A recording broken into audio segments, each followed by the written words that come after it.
Most days I tried not to think about it, but I always knew the past would come back to haunt me.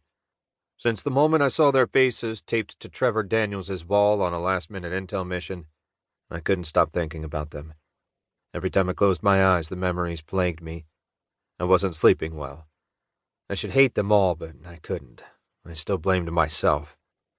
After another restless night, I got up and splashed water on my face. For once, we actually had a weekend off. I didn't really care much for downtime. Too much time alone always invited the ghosts of my past to visit. I was struggling enough with them as it was. Lying in bed, staring at the ceiling, I told myself not to do it, but I couldn't stop myself from reaching over to the nightstand drawer and pulling out her picture. I stared down at the beautiful blonde-haired, blue-eyed girl that still haunted my every dream. Olivia.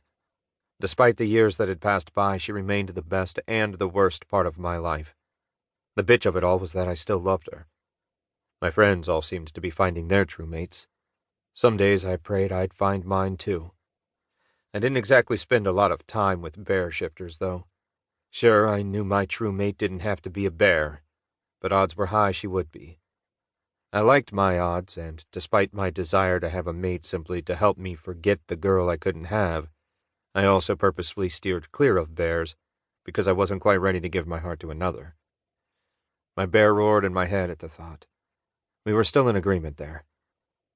I set her picture down on the nightstand and forced myself to get up and dress. There was no point in wallowing over the past. My decision may have been made for me, but I'd chosen to honor it, and that was on me. Sometimes I wondered what would have happened if I'd stayed and fought for us. It was highly likely I'd be dead by now if I had.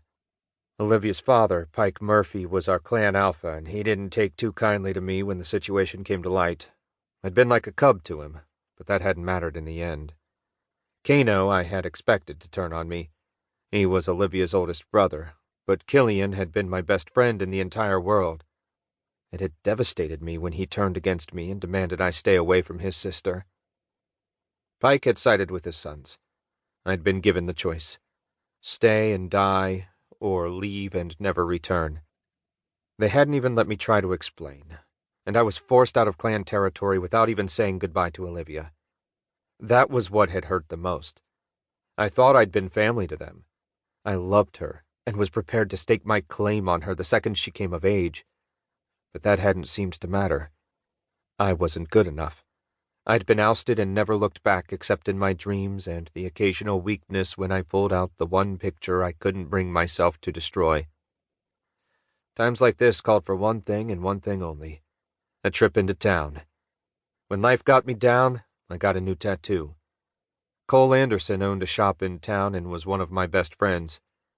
He only lived in San Marco half the year, and fortunately for me, this was his half to be here. I left my small apartment at the lodge and made the drive into town. I hadn't eaten anything since the night before, and it was already well into the afternoon, so I swung into the crate and ordered 4 burgers, 2 large fries, and 2 Cokes before walking next door. The bell jingled over the front door. "Just a minute," I heard my friend yell. I didn't have quite as keen a sense of smell as the wolves, but even I caught a whiff of the aroma of sex. "It's just me. Take your time and finish your business," I yelled back.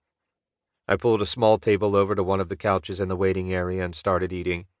I grinned as the sounds of hot wild sex filled the air. It wasn't the first time I'd been in this position. Maybe the proper thing to do would have been to leave, but I was hungry. I was already into my second burger when Cole and his mate stepped out.